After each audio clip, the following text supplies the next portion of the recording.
All right, so we're getting into the Word now. And again, our preaching theme this year is on the fruit of the Spirit. So the Spirit of God is planted in our lives, and something happens as a result of that. There's fruit that comes out of having the Spirit of God in your life. And there's different types of fruit that the Bible talks about. Over the last little while, we've been talking about self-control. Everybody say self-control. Self-control. Say it again a little louder, self-control. Self-control. So we're on a series now that we're ending today on the fruit of the Spirit, self-control. Now, a few weeks ago, we talked about the taming of myself. Remember that? And what we were talking about there was that self-control is at the heart of our participation in God's divine nature. Self-control is right at the heart. And then last week we talked about managing prosperity, and then we were saying that prosperity comes from earning, consuming, and investing well. Remember that? Right? So that's how prosperity comes, and that's a controlled process, is what we talked about. Well, we want to wrap it up today by talking about the difference between work and labor. Now, I'm not giving you a dictionary difference between work and labor. I'm using those two words to speak to you about how, when you are in the Lord, you can exercise the spiritual fruit of self-control and actually have a good life at work. Now, I know a number of us, we don't really believe that right now, so I want you to stick with me as we go through this. That's the distinction I'm making between work and labor. I always knew that I wouldn't be in the corporate world for the long haul. I always knew that I was called by God to be a pastor. But I worked in the corporate world because I needed to take care of my family, number one, but also because that was the direction that God had led me in. So it was the practical thing to do, but it was also the direction that God had led me in. Now I'm a pastor. I can tell you, I have never enjoyed work like I do now. I love what I'm doing. And I can tell you, there are a number of people who say to me, God bless you, that's wonderful. I would not want to be in your shoes. Because it's different for different people what the Lord has called us to. Now here's a reality check though. Many people at work would rather not be there. Did you know that? I think there may be one or two in this congregation. I can see one smiling. Many people would rather not be at work, but they need to be there. And so, how can I make work meaningful for myself is the question. And what Paul says is, whatever you do, work at it with all your heart, as working for the Lord, not for human masters. You're working for the Lord. And this takes self-control. You see, it's an inner attribute to be able to do that in some of the workplaces that we find ourselves in today. So what I want to do in this message today is to give you just a simple theological survey and talk about the origins of work and how it's become what it is today. And the idea I have is that as I share this as succinctly as possible, as you get an understanding of why we are where we are, my hope is that you will then be able to act on that understanding and have a much better quality of life in the Lord as a result of that. So a good place to begin then would be at creation, right? And so in my first point, I just want to say that God entrusted his work of creation to us through Adam. So Adam was created, and God entrusted his work of creation to Adam, but in Adam, he was giving it to us. Turn to your neighbor and say, that means you. Yeah? You are a steward of God's creation. The Bible says that God created the universe in 6 days, but he did it through distinct acts of work. We talked about that this morning in diving deeper. I mean, there was the one day where he created, for example, the lights in the sky, the sun and the moon and the stars. And then there was another day where he created the fish in the sea and the birds in the air. I mean, he did distinct acts of work on different days. Now, what I want you to focus on here is the theological message. So the message that God is giving to us. Some of us believe that God created the earth in 6 days, literal 6 days, right? Some of us believe that. Others believe that that's not possible. You see, we're scientists now and we know everything. So it's not possible that it was in 6 days. So we say maybe it was 6 ages as opposed to 6 days. That's fine. Some of us say, no, you guys got it all wrong. It was actually the Big Bang. Okay, that's fine. That's fine. Let's allow God, if you wanted to use the Big Bang to use it, let's allow him to do that, right? What I'm saying is, irrespective of how God created the earth, right? In terms of those general details, we know more specifically that he did create the earth. He did create the universe. And so I want you to focus more on the fact that God created the universe. Everybody say that God created the universe. God created the universe. And so after he creates all of this and he creates humanity, he gives to Adam general stewardship over the whole earth, but in particular, there's this Garden of Eden that they're in, and he says to Adam specifically, I want you to tend the garden. How many of you have ever tended a garden before? Do you know that that's work? Right? It's work, yeah? So God has given Adam this responsibility to tend the garden. But here's one thing about the tending of the garden that we're going to understand is that Adam's work is going to be guaranteed. There's never a point where Adam is going to go and work and not get results. He's tending that garden, and that garden is going to produce for him. That's what God created for them. And so that is what creation was first created as. And on the 7th day, the Bible says that God rested from all that he had done. That wasn't because he was so tired out of creating all of this. It simply means that he had completed his work, right? So he rested. He stopped doing it. He rested from all that he had done. But what he did was he laid down there a framework that was to be taken up by Moses in the Jewish law, and now for you and I in the new covenant, it is a principle. We should rest from our work and spend time in the presence of God. This is why one of the biggest mistakes, I won't say the biggest mistake, one of the biggest mistakes you can do is say, I'm too busy at work to go to be in the house of the Lord. Now, please don't go and get condemned and anything like that. That's not the point. This is about understanding how God created things. He created things so that you come to him on a cyclical basis and give everything to him and be refreshed in him. How many of you know that you need refreshing in your spirit? You need that, right? But what happens is I have a choice to be able to be refreshed in my spirit, or I can actually go and work some more, and I think that if I work some more, I'm going to be more productive. But how many of you know that even now the specialists and experts are actually teaching you that no, that's not productive. You need to actually take that rest. How many of you have heard of that? Right? So it's important. And let me tell you what, if you don't take that rest, it will take you. At some point, it will force you to actually shut down and take a collection of where you are. So God created things this way. So this creation, it takes a great deal of energy and personality and resilience to create. How many creators do we have around you? Nobody? How many? Oh, I saw one in the corner. There's another one. Yeah, there's another one. They're growing. Yeah, as they're growing. Yeah, there's another one there. But it takes a lot to create, right? I'm so proud of Daniel and the team. I'm just sharing it, Daniel. Stay easy, it's okay. Because I heard the EP now, they got the 3 tracks out, and I heard it, and I said, my word, this is fantastic. People are going to be blessed, because they're going to see that there are actually 20-something-year-olds that can actually make good praise and worship music to the Lord right here where we live. So I was so excited, but I also saw the creative process, and I know that was like pulling teeth. It absolutely was. It took a lot for that, did it? Right? So it's a difficult process, right? And you really need to have energy and something about you to be able to create. How many of you have heard of Uber? You know, Uber is my favorite company these days. I like talking about Uber.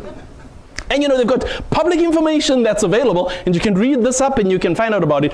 Uber, those guys that created Uber, they actually brought a disruption to personal transportation. But it took some real creativity to be able to do that. How it started was they were in New York and they were trying to get these guys who created it, were trying to get somewhere, and they needed a vehicle. Anyway, cut a long story short, $800 later, they had something that was able to take them to where they wanted to go to, and they said, this is crazy. $800 to get across the city when we want to? There must be a better way. And so what they decided to do is to bring this ride-sharing app. And this is the app now that so many people are actually using. Behind the scenes, the company had this as their tagline: win at all costs. Win at all costs. And so as they created this, they used this strategy to push past obstacles, in very innovative ways. So for example, when they had the taxis protest and the regulators tried to regulate their movement, these guys actually used social pressure. They used people like you and I to force the regulators to act much more quickly to approve them than they had ever done before. Record times, they used this, and that was all about being creative, is what they were actually doing. But what it takes to create is often not the same thing that it takes to maintain. And so even with Uber, what eventually happened was that they changed their tagline to "we do the right thing." And the CEO who created Uber took rest so that the CEO who's now maintaining Uber is running it. That's a part of what happens. And so I think as we look at creation, we see that pattern just keep happening around us again and again and again. Solomon tells us this in Ecclesiastes. He says, there is nothing new under the sun. Did you know when God rested from creation, everything had been created? It was done. It was done. And so how can we be creative or creators when everything has been created? Well, here's what he says. God has made everything beautiful in his time. He has also set eternity in the human heart. Yet no one can fathom what God has done from beginning to end. This is in Ecclesiastes. So God has created us and given us this vast creation. And for us, what we call creativity is actually discovery. It's discovery of what God has created. That's why when we are tapped into God, he can give us incredible, amazing insights because he's already created it. We just haven't discovered it yet. And we are stewards of that. He created it and he said to us, you guys have the control. You guys do the creating. It's done. You discover it. That's what you need to do. We are stewards of all of that. And so that's why when we work, we expect results. How many of you expect results when you work? It's natural. We expect results. Why? Because it was created that way. Results were guaranteed in the original form of creation. But our lived experience is telling us something else. How many of you have worked hard and got nada? Have you had that? I know, I've tasted it. Yeah, you work and you get nothing. You say, I spent all that time I studied for so long and look at what I got. Yeah, it happens. So why? What went wrong? You see, even when we get results, how many of you know there's a tremendous resistance? Have you experienced? Nothing just comes easy. At least not in my experience. Now, if you guys have had a different experience, hey, God bless you. You got some type of cloud that's over you that I haven't experienced yet. Nothing seems to come easy. There just seems to be work. What went wrong? My second point is this. Our disobedience caused Earth's produce to be no longer guaranteed. It was our disobedience that changed that format. And so what happened was Adam disobeyed God by listening to his wife and eating fruit from the tree that he had commanded him not to eat from.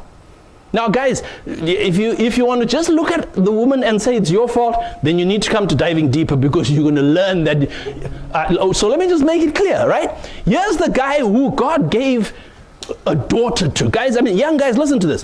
When you have a wife, that's God's daughter. And I'm telling you, in case you haven't got a daughter, I've got one. And woe betide. Augustine? Yeah. Right? Yeah, for sure. My daughter. That's my daughter. Don't look at her funny.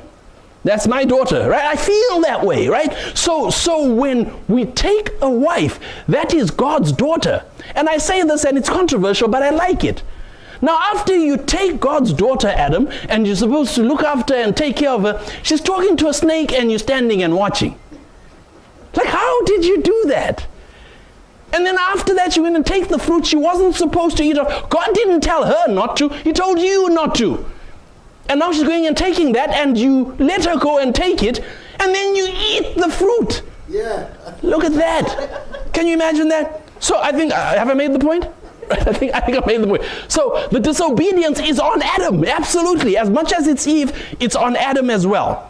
And the Bible actually says, therefore, when God is doling out the consequences, I'm just going to go to what he said to Adam, although he did give consequences to Eve and to the serpent. When you go to Adam, he says, part of it he says is, the ground is cursed because of you. Because of Adam, the ground is cursed. What about it? Because you were disobedient, now the way that the earth would guarantee results when you put out work, finished, no more. Now he says you're going to sweat to eat. How many of you have sweated to eat? You sweat to eat. Sometimes you want to run away. But that's how it is. That's a consequence of the fall. And so the Bible says that now, and we see it in our experience, the earth produces thorns and thistles that will choke the produce that was intended for you. That's why you have a hard time. That's why you're suffering and there's so much resistance. It's a result of the curse. You know, I'm going to go back to our illustration company that I'm using of Uber here. It was in 2010 when they really took off. I mean, they were started a few years before that, but they really took off in 2010. Why? Because they were meeting real needs that people had.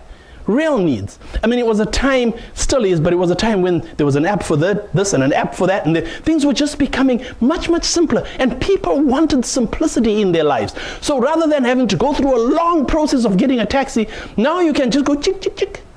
And yes, you can see your Uber coming, and then you can go out. I mean, it was just so much simpler. And people wanted that, and so Uber did very well.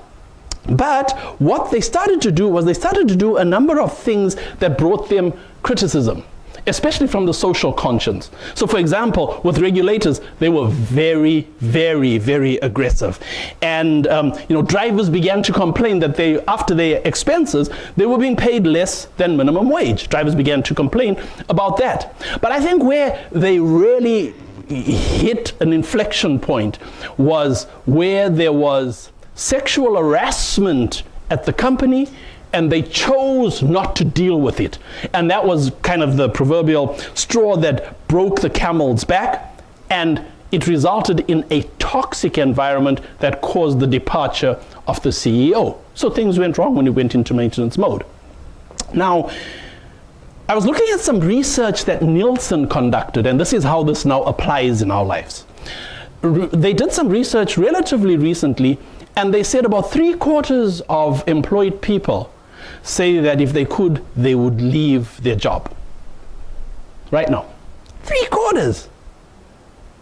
75% of people say that if they could, they would leave their job right now. So they asked them, well, why? Man, number one, they said money, more money. Well, people always go for money, right? But the interesting thing they said is that and they were doing this for Ceridian, right? It's a human resources software company. They said that it wasn't very far behind money. There were a few other important reasons that people gave. The first was that they didn't find their work interesting. People didn't find their work interesting. And they didn't feel respected, right? And they felt a lack of opportunity to take on things that they believed they could do. They were up there with pay. That's kind of the atmosphere, which would say to me, people are dissatisfied, right? Do you get that sense, right? People are dissatisfied with their work. So what people want is people want meaning in their work. More and more people want meaning in their work, and yet so many people have labor rather than work. Okay, I'm going to play on those words. And they have stress. How many of you have experienced stress at work? Have you? Yeah, I'm telling you. I'm seeing some young folks actually kind of, I also had some stress. Now, maybe it was school they were talking about. But yeah, there's stress all around. The question is there a way out of this? So here now we come to the solution. And my third point is this, that Jesus brings meaning and rest to our souls as we work.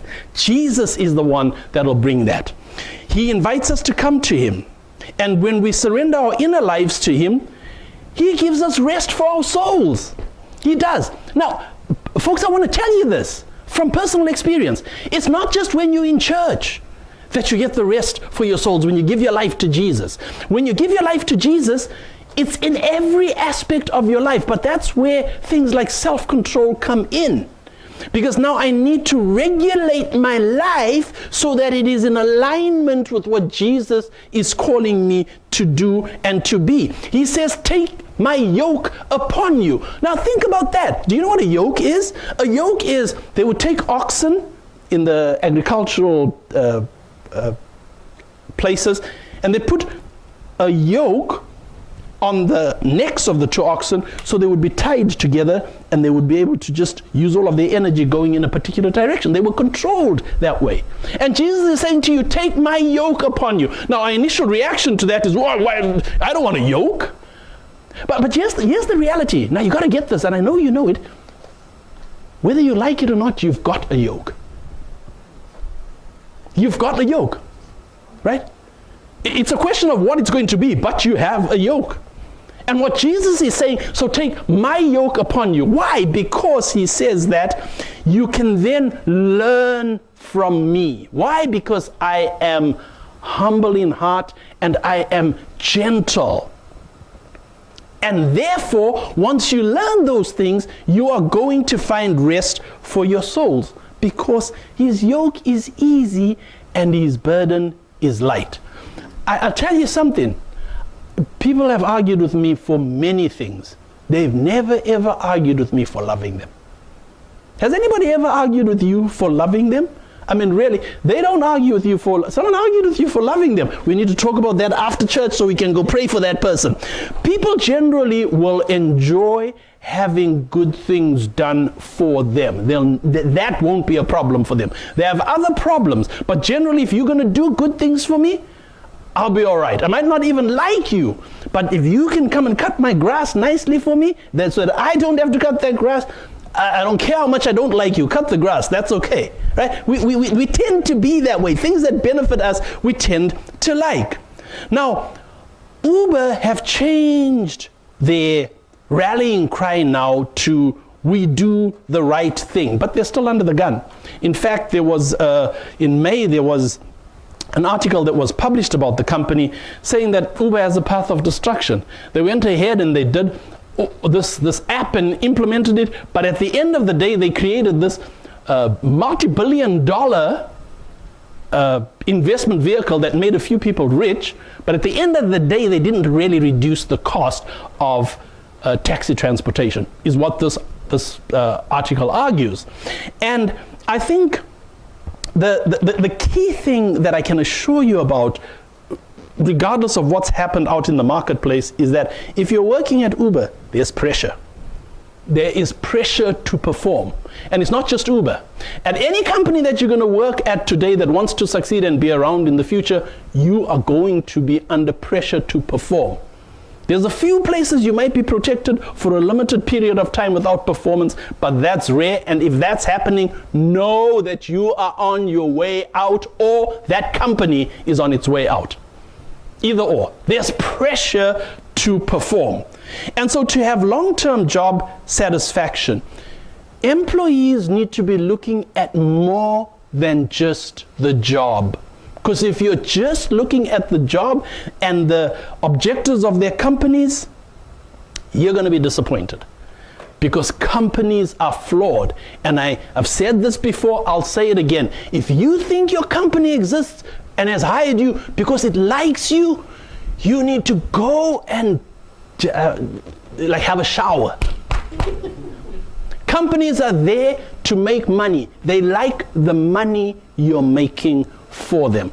If you doubt that, stop making the money for them and see what will happen. But this is not a judgment on companies. That's what they are created for, is to make money. It's the right thing. That is what they're created for. The mistake is when we think it was created for us. No, that's not what it was. But that causes the pressure. And so how can I make work meaningful for myself? And again, whatever you do, work at it with all your heart as though you're working for the Lord and not for human masters. Our salvation in Jesus, catch this is important. Our salvation in Jesus redeems us. It doesn't redeem the world. You see, one of the mistakes that we make is when we receive Jesus and he changes my life, I think that, now the world has to be changed. No, the world is still cursed. If you don't put in the effort, you won't eat bread, even if you're saved. You'll die hungry while you're saved and go to heaven too soon. Right? The world hasn't changed. The world is still under the curse. I have changed. And so what I've got to do then is I've got to give my life to Jesus and then commit to learn from him. So he will teach me how to deal with this world that I'm in. And he'll teach me how to navigate through the challenges that I'm going to face in the world. I want to give you, if you don't know this, you're going to have challenges. Maybe it's this week, maybe it's Monday. You're going to have challenges. The difference is that Jesus helps us to navigate through those challenges. And while we navigate those challenges, we embrace them with enthusiasm. The challenge, I'm talking about the challenge. We embrace it with enthusiasm because God is going to reveal to me some different way of dealing with this.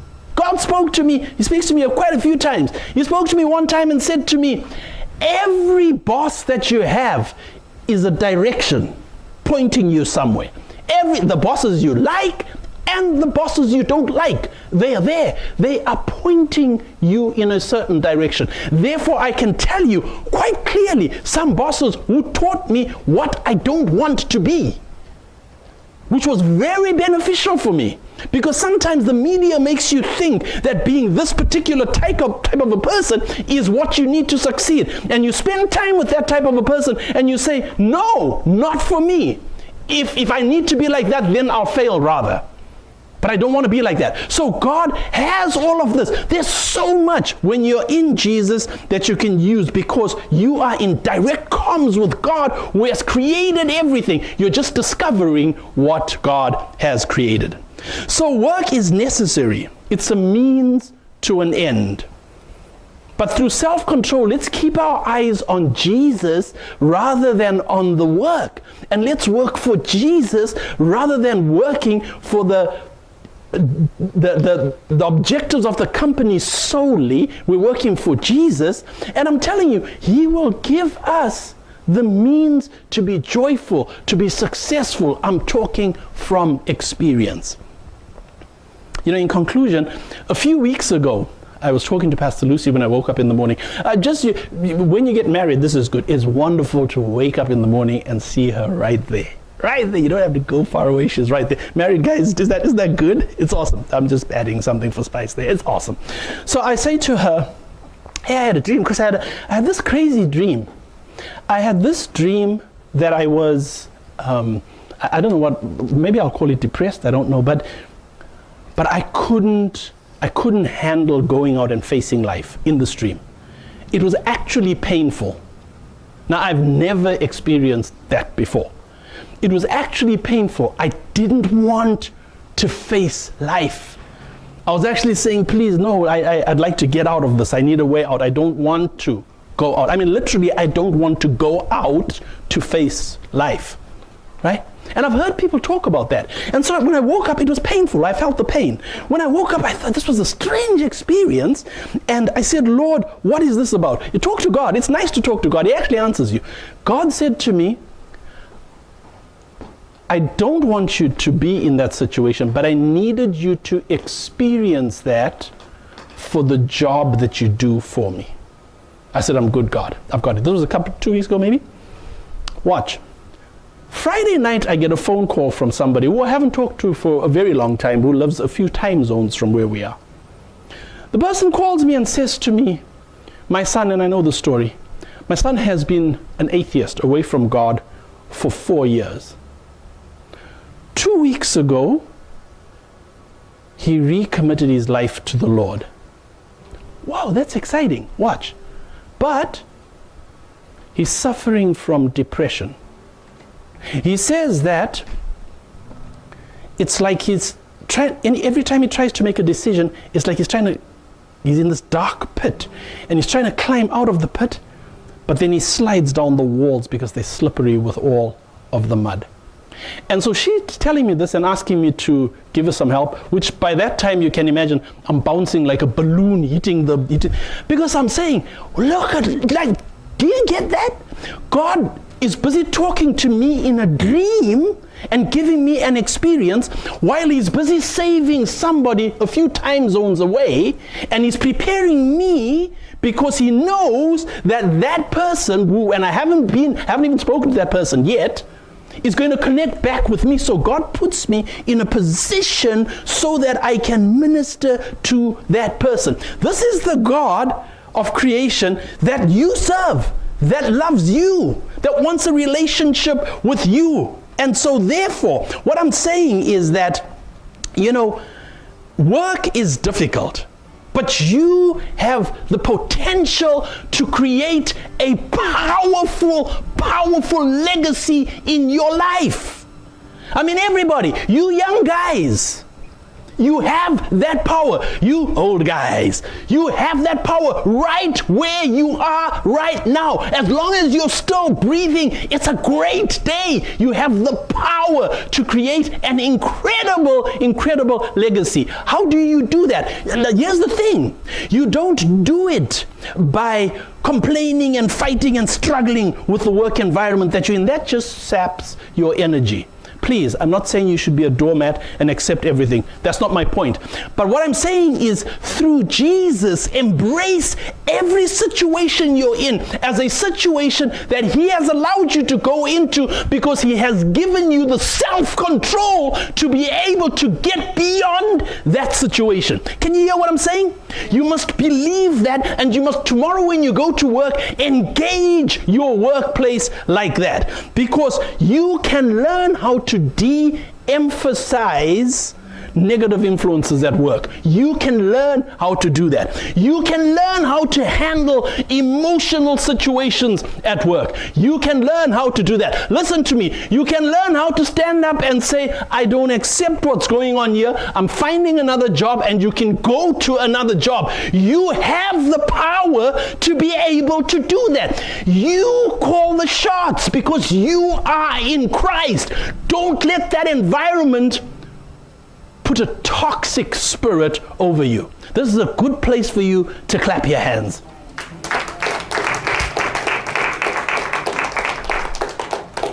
You just need to tap into what Jesus has already given you. Let's jump to our feet. He has delivered us into the promised land, the city